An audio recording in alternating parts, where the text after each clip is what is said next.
Zdaj pa, če ste pripravljeni, kar štartamo. Začnimo z današnjo temo o ljudeh. Sem rekla, kakšni smo, da smo si podobni, pa vendarle ne. Kaj mislim s tem?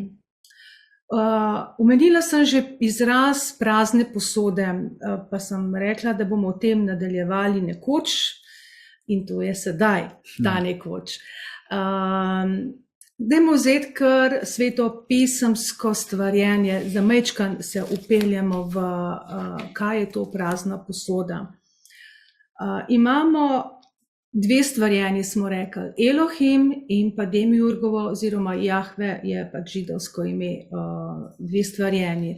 Eno imamo torej tisto stvarjenje pravega človeka, drugo je pa, bom rekla, stvarjenje imitacije človeka, človeka iz gline ali človeka brez spirita. Zdaj, katerikoli izraz vam je ljubši, je meni ok. Poanta je, kar želim reči, da ta bitja, ustvarjena po Demiurgovi podobi, po podobi Gospoda Boga, kot piše v Svetem pismu glede drugega stvarjenja, so ta bitja, imajo karakter ambiciozen, želijo dominirati, želijo vladati. Zdaj veste, zakaj nimamo dobrih vlad, zakaj nimamo dobrih politikov, tudi v ta koš sodijo tudi manipulativne religije, govorim na splošno, govorim o sistemu, ne o veri.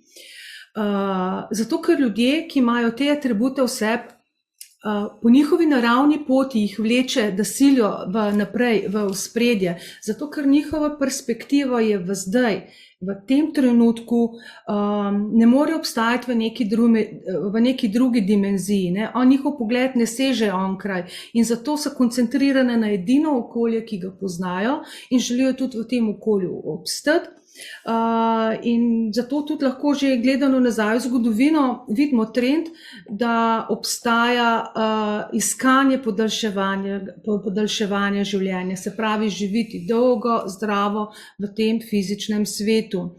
Najin prijatelj je rekel, taka premija pa tudi ni, ne? Ampak pustimo to, vsak ima svoje mnenje. Hočem reči, da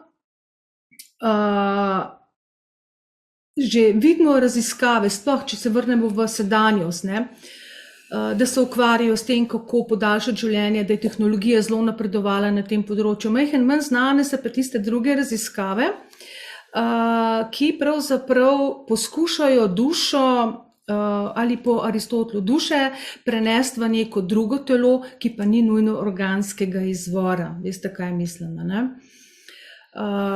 In dejstvo je, da smo že zdavnaj prestopili to mejo, kako daleč pa smo, pa pravzaprav jaz ne vem, ampak blizu, če ne že tam.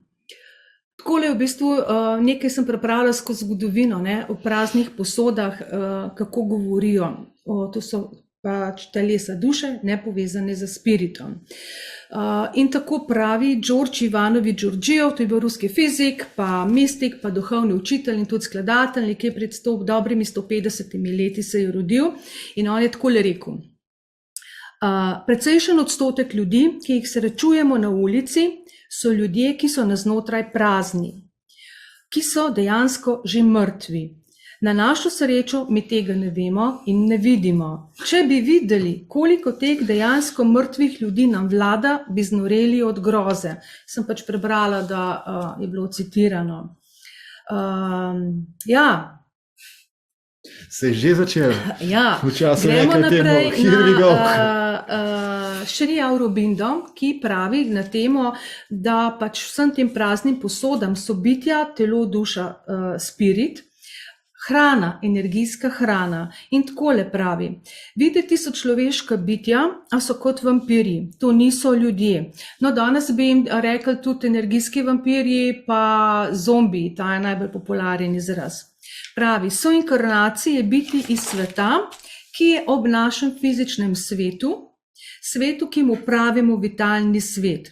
To je svet želja, impulzov in strasti, nasilnega delovanja, pohlepa, zvitosti in ignorance. Ja. Zdaj, kaj je bolj jasen, zakaj se v tem času dogaja to, kar se dogaja? Ker to, kot sva že rekla, midva ne bova govorila o posledicah, jih vsi poznamo, ampak o vzrokih. In se bližamo zmeraj globje, ne?